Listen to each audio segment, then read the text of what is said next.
चलो विद्यार्थी मित्रों, આપણે ગયા લેક્ચરમાં 10 દાખલા સુધી જોયું હતું। ત્યારબાદ સ્વાધ્યાયનો 11મો દાખલો। તો સ્વાધ્યાયના 11મા દાખલામાં સમાન દળ અને સમાન ત્રિજ્યા ધરાવતા એક પોલો નળાકાર અને ઘન ગોળા પર સમાન મૂલ્યનું ટોર્ક લાગુ પાડેલ છે। નળાકાર તેના પ્રમાણભૂત સમમિતિ અને અક્ષને અનુલક્ષીને ચાક ગતિ કરવા માટે મુક્ત છે અને ગોળો એ તેના કેન્દ્રમાંથી પસાર થતી અક્ષને અનુલક્ષીને ચાક ગતિ કરવા માટે મુક્ત છે। તો આપેલ સમય પછી બંનેમાંથી કોની કોણીય ઝડપ વધુ હશે? બે વસ્તુ આપ્યું છે, સમાન દળ અને સમાન ત્રિજ્યા ધરાવતો પોલો નળાકાર અને ગોળો અને ઘન ગોળો, બરાબર। તો પોલો નળાકાર અને ઘન ગોળા માટે બંને પર ટોર્ક સમાન લગાડેલું છે, તો બંનેમાંથી કોની કોણીય ઝડપ વધુ હશે એ તમારે શોધવાનું છે। ચલો, તો જે બે વસ્તુ કીધું છે, પોલો નળાકાર અને ઘન ગોળો, બરાબર। તો પોલા નળાકાર માટે કે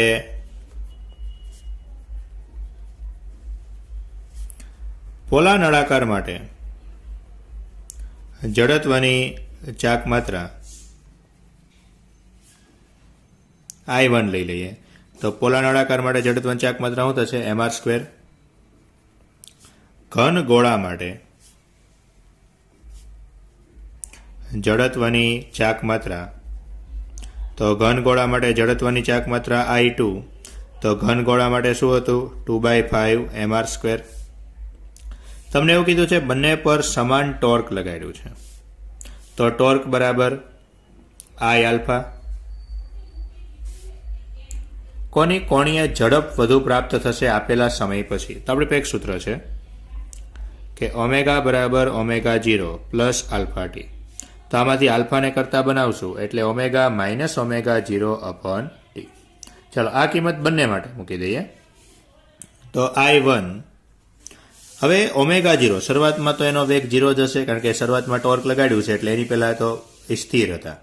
તો α1 બરાબર આપણે શું લખી શકીએ? ω1 અપોન ટી બરાબર ω2 અપોન ટી। આપેલા સમય માટે એટલે ટી સમાન છે। I1 બરાબર તો mr², I2 બરાબર 2/5 mr², તો m કટ r² કટ। તો ω1 અપોન ω2 બરાબર શું મળ્યું? 2/5। તો અહીંયા જો 2/5 એટલે 1 કરતા નાનો, તો માટે ω1 લેસ ધેન ω2। તો 1 નંબર મેં કોને આપ્યું છે? પોલા નળાકારને। એનો અર્થ શું થઈ ગયો કે ગોળાની કોણીય ઝડપ વધુ હોય, બરાબર। ત્યારબાદ સ્વાધ્યાયનો 12મો દાખલો।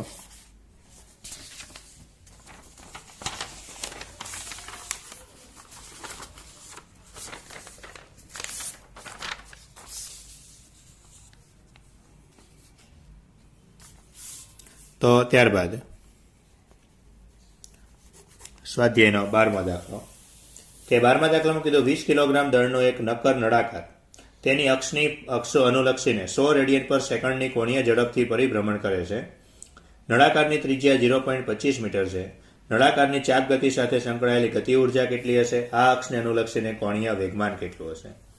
જો પહેલા તો જે તમને આપી દીધું છે કે 20 કિલોગ્રામ દળનો નળાકાર છે, 100 રેડિયન પર સેકન્ડની કોણીય ઝડપથી પરિભ્રમણ કરે છે। દળ આપી દીધું છે 20 કિલોગ્રામ બરાબર 100 રેડિયન પર સેકન્ડની કોણીય ઝડપ, નક્કર નળાકાર છે, તો નક્કર નળાકાર માટે જડત્વની ચાક માત્રા એટલે 1/2 mr², બરાબર। ત્રિજ્યા આપી દીધી છે 0.25 મીટર। તો એની ગતિ ઉર્જા શોધવી છે અને કોણીય વેગમાન શોધવું છે। ચલો તો પહેલાં એક કામ કરીએ, એની જડત્વની ચાક માત્રા શોધી લઈએ। તો જડત્વની ચાક માત્રા I બરાબર 1/2 mr², 1/2 m એટલે 20, આરનો વર્ગ એટલે 0.25નો વર્ગ. એટલે આનું કરીએ તો 25/100 ગુણ્યા 25/100 બરાબર. એટલે આ 2 10, આ 1 0 ગયા એટલે 625 ભાગ્યા 1000 એટલે 0.625 કિલોગ્રામ મીટર સ્ક્વેર. તો માટે આ નળાકારની ગતિ ઉર્જા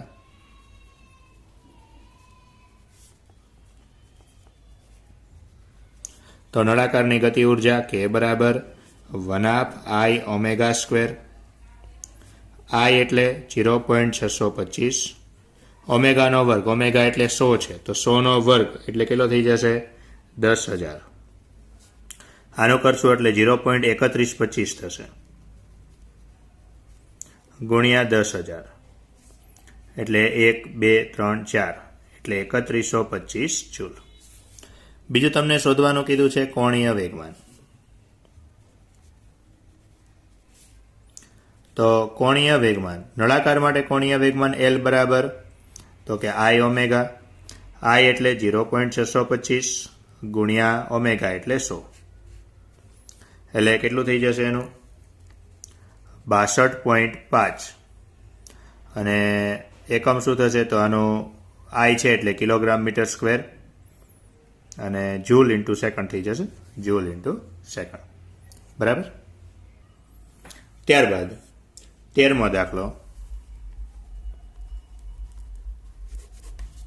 તો 13મા દાખલાની અંદર એક બાળક તેના 2 હાથ પહોળા કરીને ટર્ન ટેબલ પર ઊભો છે. ટર્ન ટેબલ એ 40 રિવોલ્યુશન પર મિનિટની કોણીય ઝડપથી ભ્રમણ કરે છે. હવે બાળક ટર્ન ટેબલ પર એટલે એક ટેબલ હશે બરાબર.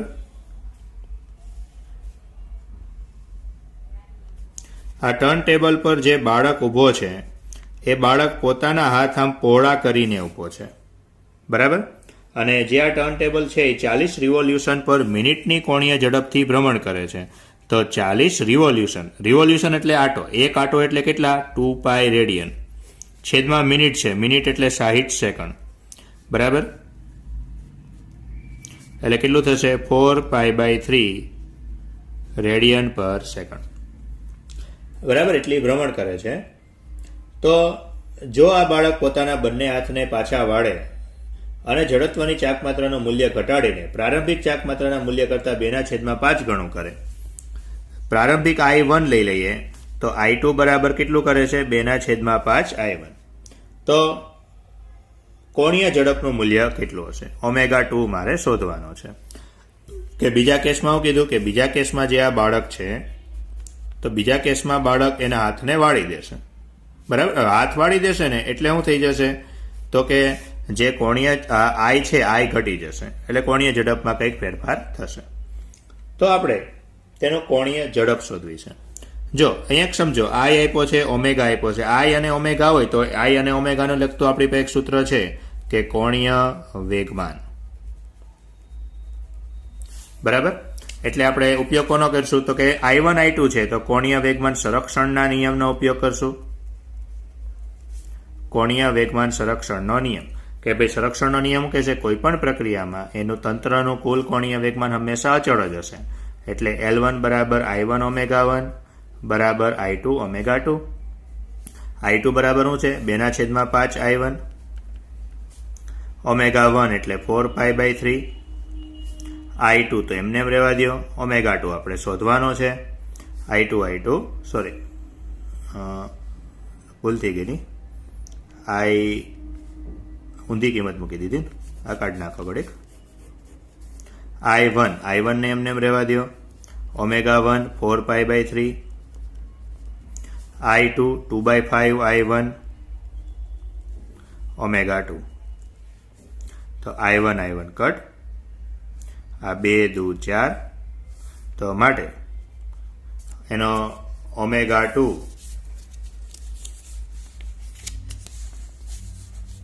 કે ω2 બરાબર તો ω2 બરાબર શું થઈ જશે આ 2 આ બાજુ એટલે આ 5 દુ 10 છેદમાં 3 પાઈ રેડિયન પર સેકન્ડ. બરાબર. અને કદાચ એને 40 ને 40 આમ તો રહેવા દીધો હોત ને, 40 રિવોલ્યુશન હતો ને તોય ચાલે, તો વાંધો ન આવે. બરાબર. રેડિયન પર સેકન્ડમાં કદાચ ન ફેરવો તોય કાંઈ એમાં પ્રોબ્લેમ આવશે નહીં. ચાલો ત્યારબાદ હવે એની જ અંદર બીજો દાખલો છે કે દર્શાવો કે બાળકના પરિભ્રમણની નવી ગતિ ઉર્જા પ્રારંભિક પરિભ્રમણની ગતિ ઉર્જા કરતાં વધુ છે. ગતિ ઉર્જામાં થતો વધારો કેવી રીતે સમજાવશો? કે એવું સાબિત કરવું છે કે નવી ગતિ ઉર્જા પ્રારંભિક ગતિ ઉર્જા કરતાં વધુ છે. ચાલો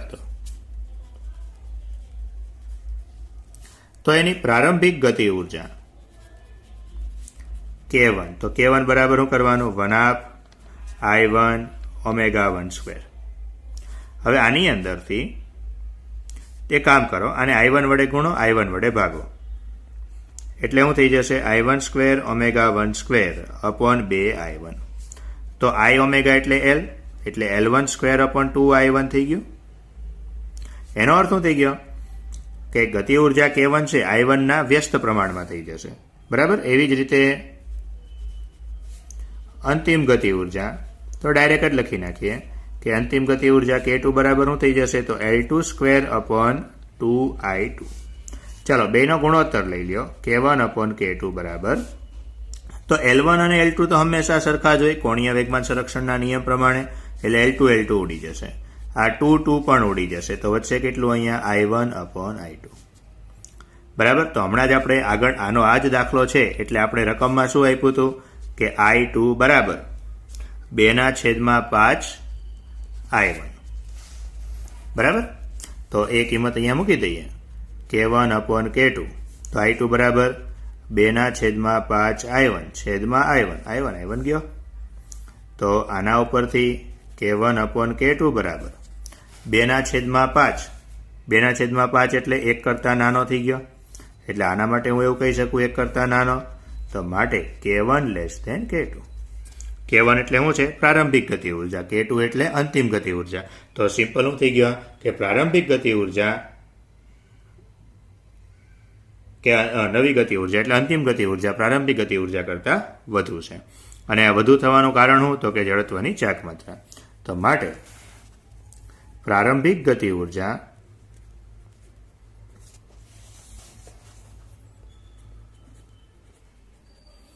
કરતાં અંતિમ ગતિ ઉર્જા વધુ છે. અને કારણ શું એનું? કારણ કે K proportional to 1/I છે. કારણ કે જડત્વની ચાક માત્રા ઘટે છે.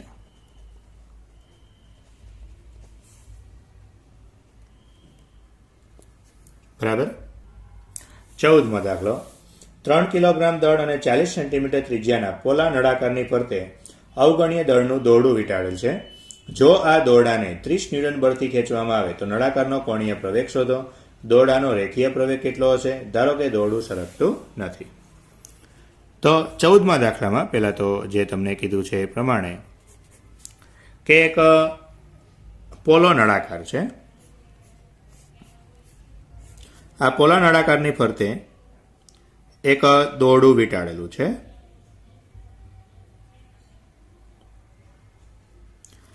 આ દોરડાને નીચે તરફ 30 ન્યૂટનના બળથી ખેંચવામાં આવે છે.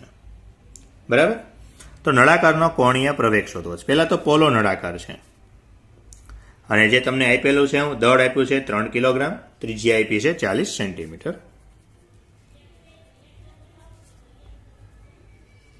40 સેન્ટીમીટર એટલે 40 ગુણ્યા 10⁻² મીટર એટલે 4 ગુણ્યા 10⁻1 મીટર. ચાલો તો આ નળાકારની જડત્વની ચાક માત્રા.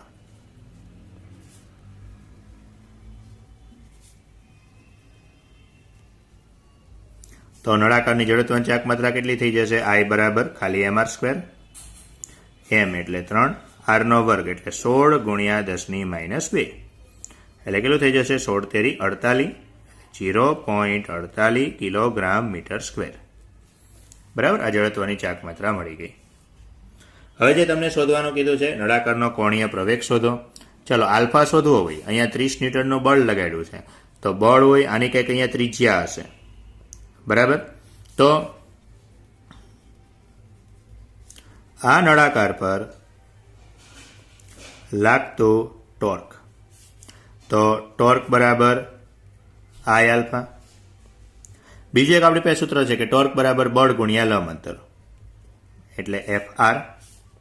તો બસ થઈ ગયું. માટે કોણીય પ્રવેગ શોધવો છે તો આલ્ફા બરાબર શું થઈ જશે? F R upon i. કિંમત મૂકવા મળો. એફ એટલે 30, આર એટલે 4 ગુણ્યા 10⁻1, આઈ એટલે 0.48.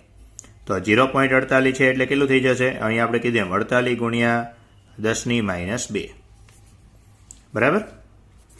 તો 12 ચોક 48, 15 દુ 30, 6 દુ 12, 5 તેરી 15, 3 દુ 6. બરાબર. એટલે કેટલું થશે? 5/2 એટલે 2.5. આ 1 થઈ જશે ગુણ્યા 10 એટલે 25 રેડિયન પર સેકન્ડ સ્ક્વેર. ચાલો, આ કોણીય પ્રવેગ મળી ગયો. બરાબર. બીજું તમને શોધવાનું કીધું છે કે આ દોરડાનો રેખીય પ્રવેગ કેટલો હશે. હવે આ નળાકારનો કોણીય પ્રવેગ મળી ગયો. ત્યારબાદ કીધું છે કે આ દોરડાનો રેખીય પ્રવેગ કેટલો હશે. બરાબર. તો દોરડાનો રેખીય પ્રવેગ. હવે અહીંયા તમે જો તો આ જે નળાકાર છે, નળાકાર માત્ર ચાક ગતિ કરે છે. બરાબર. તો ચાક ગતિ જ કરતું હોય એનો અર્થ એમ થઈ ગયો. અને આ પર જે બળ લાગે છે, બળ કયું? સ્પર્શક રૂપે જ લાગે છે. તો માટે આપણી પાસે રેખીય પ્રવેગ અને કોણીય પ્રવેગ વચ્ચેનો સંબંધ છે. તો રેખીય પ્રવેગ બરાબર 2 હતું, કેન્દ્રગામી અને ત્રિજ્યા સ્પર્શક. બરાબર, સ્પર્શીય. તો અહીંયા ખાલી કયું લેવું પડશે? એ બરાબર ખાલી એનું સ્પર્શીય. તો આલ્ફા કેટલો છે? 25. બરાબર. આલ્ફા અહીંયા 25. આર કેટલો છે? 4 ગુણ્યા 10⁻1 એટલે 25 ચોક 100 ગુણ્યા 10⁻1 એટલે 10 મીટર પર સેકન્ડનો વર્ગ. ઓકે. ત્યારબાદ 15મો દાખલો. એક રોટરને 200 રેડિયન પર સેકન્ડના સમાન કોણીય ઝડપ જાળવવા માટે એન્જિન 180 ન્યૂટન ઇન્ટુ મીટરનું ટોર્ક પ્રસ્થાપિત કરવું આવશ્યક છે. આ માટે એન્જિનને કેટલો પાવરની જરૂર પડે? ચલો, પાવર શોધવો છે. તો તમને યાદ હોય પાવર માટે આપણી પાસે સૂત્ર હતું કે પાવર P બરાબર FV. એવું આપણે સૂત્ર ઉપયોગ કરતા. P બરાબર આપણે શું ઉપયોગ કરતા? FV. તમને શું કીધું હતું? આ ચેપ્ટરમાં F ની જગ્યાએ ટોર્ક લેવાનું, V ની જગ્યાએ ઓમેગા લેવાનું. તો આ દાખલામાં તમે જો તમને બધું આપી દીધું છે. ટોર્ક આપી દીધું છે 180, ઓમેગા આપી દીધો છે 200, એટલે 18 દુ 36, 3 મીંડા એટલે 36,000, 36,000 એટલે 36 કિલો વોટ. બરાબર. સ્વાધ્યાયનો 16મો દાખલો. આર ત્રિજ્યાની સમાન તક્તીમાંથી r/2 ત્રિજ્યાના ગોળાકાર છિદ્રને કાપવામાં આવે છે. આ છિદ્રનું મૂળ ડિસ્કના કેન્દ્રથી r/2 અંતરે છે. તો પરિણામી પદાર્થનું ગુરુત્વ કેન્દ્ર શોધો. જો કીધું તમને આર ત્રિજ્યાની એક તક્તી છે. આર ત્રિજ્યાની તક્તીમાંથી r/2 ત્રિજ્યાની એક તક્તી કાપવામાં આવે છે. તો બાકીનો જે ભાગ છે એ બાકીના ભાગનું દ્રવ્યમાન કેન્દ્ર શોધવું છે. બરાબર. ચાલો, તો હવે જે 16મા દાખલામાં કીધું છે કે એક આર ત્રિજ્યાની એક તક્તી છે. એમાંથી r/2 ત્રિજ્યાની એક તક્તી કાપવામાં આવે છે.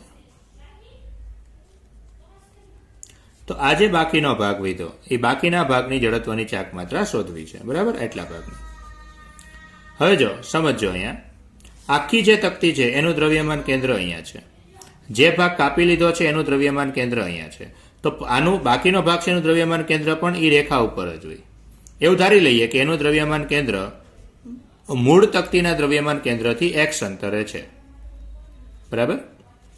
કે ધારો કે બાકીના ભાગનું દ્રવ્યમાન કેન્દ્ર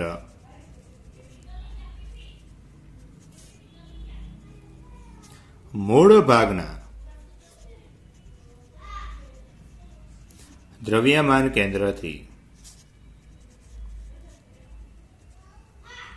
એક્સ અંતરે છે. બરાબર. ચલો તો કે એ મૂળથી એક્સ અંતરે છે, તો પેલું તો અહીંયા શું કરવું પડશે કે આખા ભાગનું દ્રવ્યમાન, હવે આનો જો હું યામાક્ષ ઉપર આ રીતે લઈ લઉં, આ એક્સ અક્ષ, સોરી વાય અક્ષ, આ એક્સ અક્ષ, તો આખાને જો હું યામાક્ષ ઉપર લઈ લઉં તો આ જે મૂળ તકતીનું દ્રવ્યમાન કેન્દ્ર છે ઉગમ બિંદુ પર આવી જશે. બરાબર. તો માટે આજે આખી તકતીનું દળ એમ લઈ લઈએ કે આર ત્રિજ્યાની તકતીનું દળ ધારો કે એમ લઈ લઈએ, તો એનો અર્થ એમ થઈ ગયો આર ત્રિજ્યાનું ક્ષેત્રફળ કેટલું, પાય આર સ્ક્વેર. તો એનો અર્થ આપણે શું કહી શકીએ કે પાય આર સ્ક્વેર ક્ષેત્રફળ દીઠ આખી તકતી છે એનું દળ કેટલું એમ. તો કેટલો ભાગ કાપ્યો, r/2, r/2 જેટલો ભાગ કાપ્યો એટલે એનું ક્ષેત્રફળ કેટલું થશે, તો પાય આર સ્ક્વેર, r ની જગ્યાએ r/2 કરવું એટલે પાય આર સ્ક્વેર બાય 4. તો આટલા ક્ષેત્રફળ દીઠ દળ હું m1 લઈ લઉં, તો અહીંયા ક્રોસ ગુણાકાર કરો તો m pi R square by 4 છેદમાં પાય આર સ્ક્વેર, એટલે પાય આર સ્ક્વેર કટ, એટલે એનું દળ કેટલું થઈ જશે, m/4. બરાબર. હવે બાકીનો ભાગ કેટલો વધ્યો, તો બાકીના ભાગનું દળ m2. તો m2 બરાબર શું કરશું, આખામાંથી m1 બાદ કરીએ એટલે m-m/4, એટલે કેટલું થઈ જશે 3m/4. બરાબર. તો આટલા કંઈક આપણે દળ મળ્યા m1 m2. હવે આખી તકતીનું દ્રવ્યમાન કેન્દ્ર ક્યાં છે, ઉગમ બિંદુ પર. તો જે તમને આખી તકતીનું કીધું, ફરીથી અહીંયા એકવાર દોરી નાખીએ કે તકતીમાં જે આપણે વાત કરી છે એ પ્રમાણે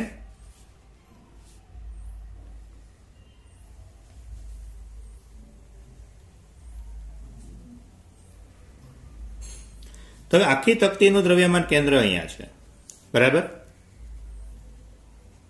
તો મૂળ તકતીનું દ્રવ્યમાન કેન્દ્ર, તો મૂળ તકતીનું દ્રવ્યમાન કેન્દ્ર શું થઈ જશે, તો કે એ તો આખા તંત્રનું દ્રવ્યમાન કેન્દ્ર જ થશે, કારણ કે આખું તંત્ર એટલે આખી તકતી જ છે, અને એને આપણે ક્યાં લીધી, ઉગમ બિંદુ પર. પછી r/2 ત્રિજ્યાની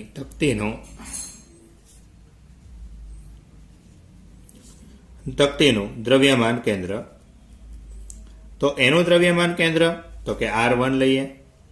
ચાલો એનું અંતર કેટલું, r/2, તો એનું કેટલું થશે, r/2 0. અને બાકીના ભાગનું દ્રવ્યમાન કેન્દ્ર,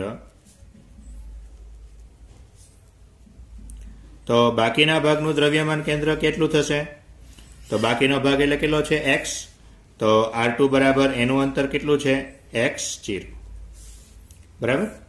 તો માટે કે આ તંત્રનું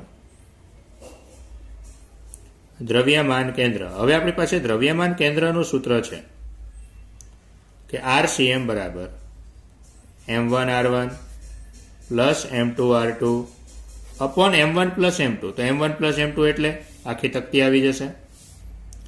તો માટે RCM, તો RCM બરાબર 0 0.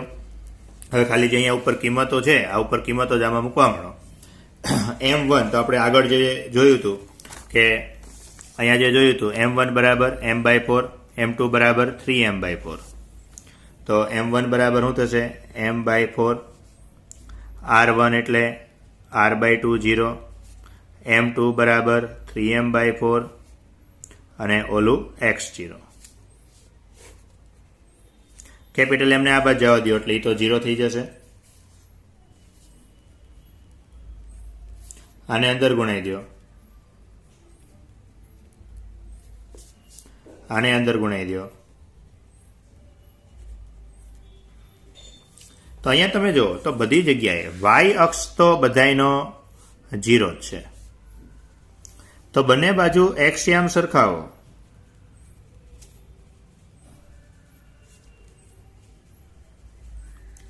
તો બંને બાજુ x યામ સરખાવો એટલે શું થશે, અહીંયા 0 0 બરાબર mr/8 વત્તા 3mx/4.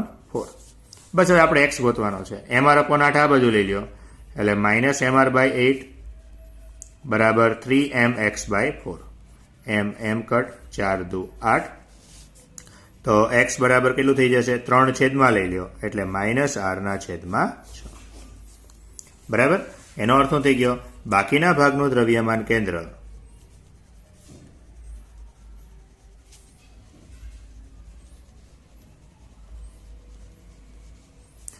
x0 કીધું હતું ને આપણે, એટલે શું થશે? -r/6 0 છે. બરાબર.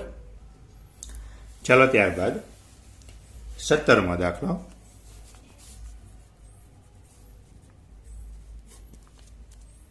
તો 17મા દાખલાની અંદર 1 મીટર પટ્ટી તેના મધ્યે છરીની ધાર પર સંતુલિત છે.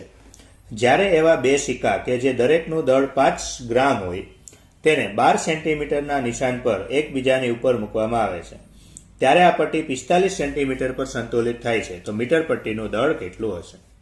જો કીધું છે પહેલા જે મીટર પટ્ટી હતી તે એના મધ્યની ધાર પર સંતુલિત હતી. ત્યારબાદ એ મીટર પટ્ટી 45 સેન્ટીમીટર સંતુલિત થઈ છે. ક્યારે? કે જ્યારે 12 સેન્ટીમીટરના નિશાન ઉપર એકબીજાની ઉપર 5 ગ્રામના 2 સિક્કા મૂકવામાં આવે. હવે મીટર પટ્ટી છે. મીટર પટ્ટી છે એનો અર્થ કે આખી જે મીટર પટ્ટી હશે, મીટર પટ્ટીનો અર્થ શું થઈ ગયો? કુલ લંબાઈ કેટલી? 100 સેન્ટીમીટર. મીટર પટ્ટી એક સાદી ફૂટપટ્ટી હોય. બરાબર. અહીંયા 0નો અંક હોય, પછી આમ 1 2 3 1 સેન્ટીમીટર 2 સેન્ટીમીટર 3 સેન્ટીમીટર એવી રીતે હોય. શરૂઆતમાં જ્યારે કોઈ સિક્કા નહોતા મૂક્યા ત્યારે 50 સેન્ટીમીટરે સંતુલિત હતી. ત્યારે 50 સેન્ટીમીટર સંતુલિત હતી એનો અર્થ એમ થઈ ગયો કે એનું જે દ્રવ્યમાન કેન્દ્ર છે, દ્રવ્યમાન કેન્દ્ર ક્યાં હશે? 50 સેન્ટીમીટર. બરાબર. પરંતુ સિક્કા મૂક્યા બાદ પહેલા કેટલાય હતી? 50 સેન્ટીમીટર. પછી હું કીધું તમને સિક્કા મૂક્યા બાદ એ 45 સેન્ટીમીટરે સંતુલિત થાય છે. એટલે હવે સંતુલિત અહીંયા થાય છે. સિક્કા ક્યાં મૂક્યા? તો કે 12 સેન્ટીમીટરના નિશાન પર. એટલે અહીંયા ધારો કે હું 0 લઈ લઉં તો અહીંયા ક્યાંક લઈ લઉં. કેટલું? 12 સેન્ટીમીટર. અહીંયા 2 સિક્કા મૂક્યા છે એટલે નીચે તરફ બળ લાગશે 2 mg. આનું નીચે તરફ બળ હશે mg. અહીંયા સંતુલિત બિંદુ છે એટલે ઉપર તરફ એક લંબ બળ હશે n. તો મીટર પટ્ટીનું દળ શોધવું છે. કેપિટલ M આપણે શોધવું છે. બરાબર. આખું અહીંયાથી આ કેટલું કહી દીધું તમને? 45. એટલે આ કેટલું થઈ જશે? 33. બરાબર. 5 પહેલા 50 હતું એટલે આ કેટલું થઈ જશે? 5. મારે કેપિટલ M શોધવો છે. ચલો, સંતુલિત છે એટલે પહેલા આપણે શું લખી શકશું કે ભાઈ આ જે મીટર પટ્ટી છે, આ મીટર પટ્ટી પહેલા તો રેખીય સંતુલનમાં છે.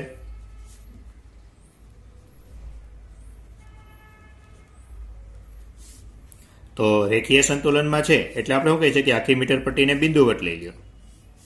એટલે ઉપર તરફ એક n બળ લાગે છે, નીચે તરફ 2mg પ્લસ કેપિટલ mg. એટલે n બરાબર શું થઈ જશે? 2mg plus capital mg. બરાબર. પછી આ મીટર પટ્ટી કોઈ પણ એક બિંદુને અનુલક્ષીને, ધારો કે આ જ બિંદુ લઈ લો, આને નામ આપી દો A B C. B ને લઈ લો કે B બિંદુને અનુલક્ષીને ચાક ગતીય સંતુલનમાં છે.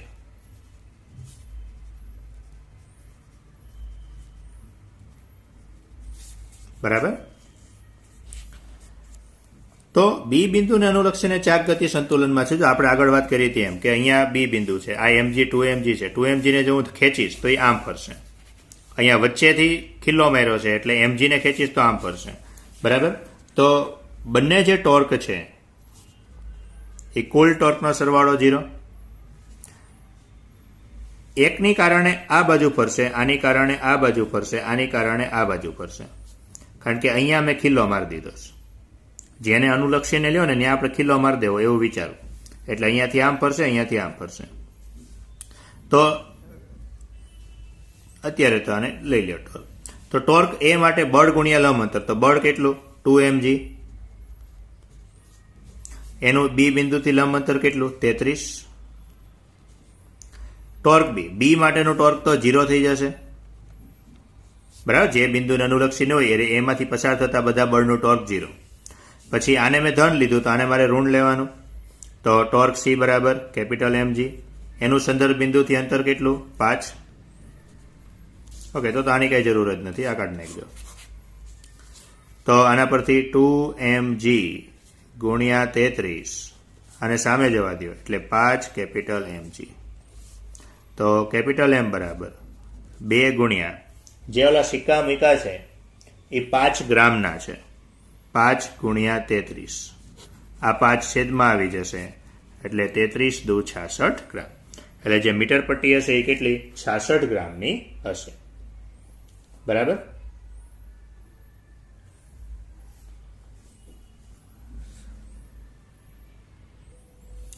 ચાલો તો 18મો દાખલો.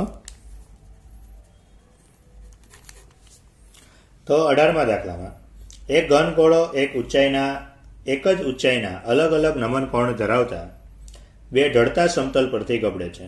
શું તે દરેક કિસ્સામાં સમાન ઝડપ સાથે નીચે પહોંચશે?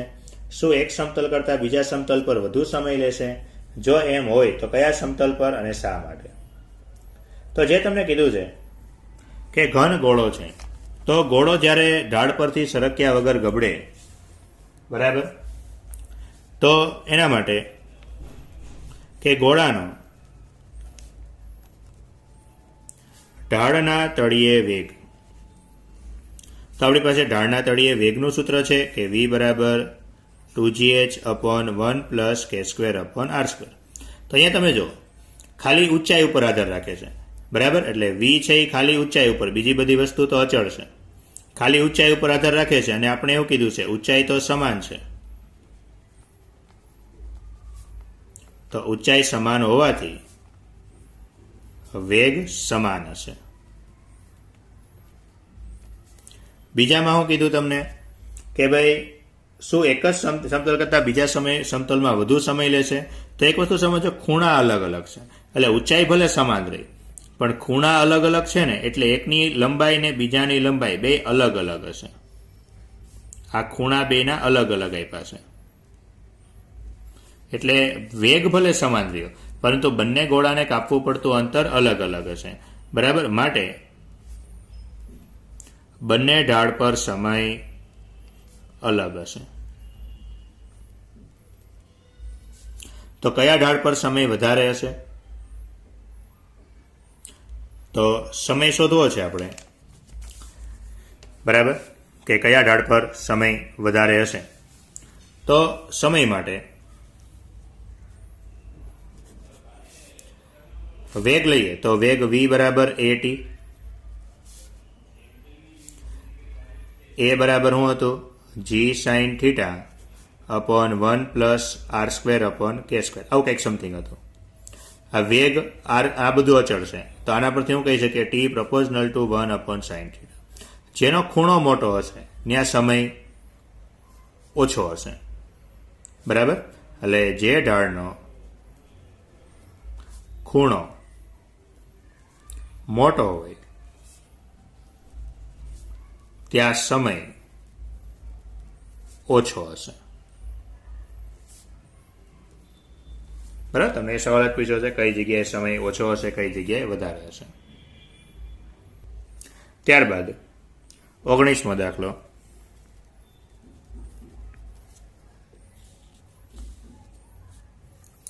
તો 19મા દાખલાની અંદર 2 મીટર ત્રિજ્યાના એક વલયનું 100 કિલોગ્રામ દળ છે, સમક્ષિતિજ સપાટી પર એવી રીતે ગબડે છે જેથી તેના દ્રવ્યમાન કેન્દ્રની ઝડપ 20 સેન્ટીમીટર/સેકન્ડ હોય. તો તેને રોકવા કેટલું કાર્ય કરવું પડશે? ચલો કાર્ય શોધવું છે. ગતિ કરે છે અને કાર્ય શોધવું છે. ગતિ કરે એનો અર્થ કે ગતિ ઉર્જા હશે એની પાસે. તો W બરાબર ડેલ્ટા કે બરાબર શું કરશું? K2 - K1. અંતિમ ગતિ ઉર્જા તો 0, રોકવું છે એટલે કાર્ય ઋણ જ મળશે. 1/2 mv². કિંમતો મૂકવા મળો. દળ આપી દીધું છે 100 કિલોગ્રામ, વેગ 20 સેન્ટીમીટર પર સેકન્ડ. હા, પરંતુ એક અહીંયા નવી વસ્તુ એ થશે કે ગબડે છે. ઓકે, ગબડે છે એટલે શું કરવું પડશે? ખાલી આ એક જ ગતિ ઉર્જા નહીં આવે, એની પાસે રેખીય ગતિ ઉર્જા આવશે અને ચાક ગતિ ઉર્જા આવશે. એટલે K2 તો 0, પણ બીજું શું કરવું પડશે? 1/2 mv² પ્લસ 1/2 I ω². બંને લેવું પડશે. રિંગ છે તો વલય છે એટલે રિંગ છે, તો રિંગ માટે I એટલે mr². અને આપણે પાસે એક સૂત્ર છે કે વેગ v બરાબર r ઓમેગા. તો r ઓમેગા એટલે v, તો 1/2 mv² એટલે ખાલી mv². હવે કિંમત મૂકી દો. દળ આપી દીધું છે તમને 100 કિલોગ્રામ, વેગ આપી દીધો છે 20 સેન્ટીમીટર પર સેકન્ડ એટલે 20 ગુણ્યા 10⁻²,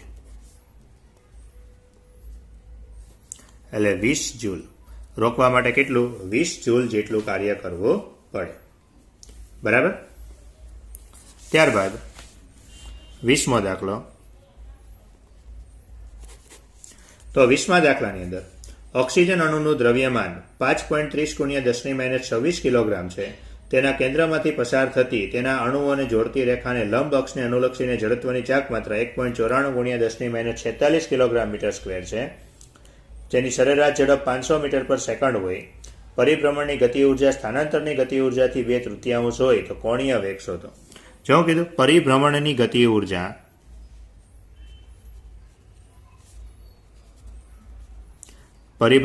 ઉર્જા એટલે ચાક ગતિ ઉર્જા એ સ્થાનાંતરની ગતિ ઉર્જાથી 2/3 છે. એટલે પરિભ્રમણની ગતિ ઉર્જા એટલે 1/2 I ω² બરાબર 2/3 1/2 mv². આવું કંઈક કીધું. 1/2 કટ. આપણે ઓમેગા શોધવો છે તો તમને ડાયરેક્ટ જ જડત્વની ચાક માત્રા આપી દીધી છે. બરાબર. વેગ આપી દીધો છે, દળ પણ આપી દીધું છે, તો ડાયરેક્ટ જ મળી જશે કે ω² બરાબર 2/3 mv²/I.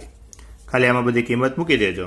જે તમને દળ આપ્યું છે 5.30 ગુણ્યા 10⁻26, વેગ આપ્યો છે 500 મીટર પર સેકન્ડ એટલે 5 ગુણ્યા 10⁻2 એટલે 25 ગુણ્યા 10⁻4 છેદમાં 3 ગુણ્યા જડત્વની ચાક માત્રા આપી દીધી છે 1.94 ગુણ્યા 10⁻46.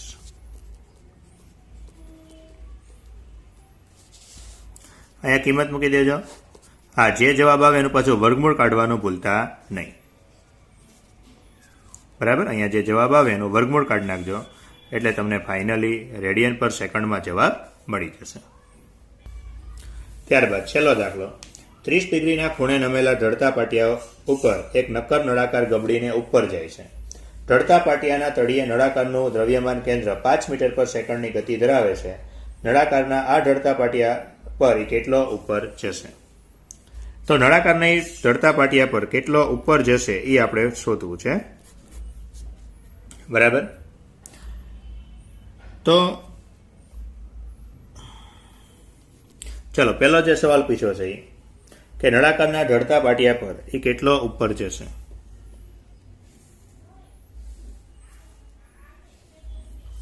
અહીંયા એનો વેગ આપી દીધો છે 5 મીટર પર સેકન્ડ, 30 ડિગ્રીનો ખૂણો છે. તો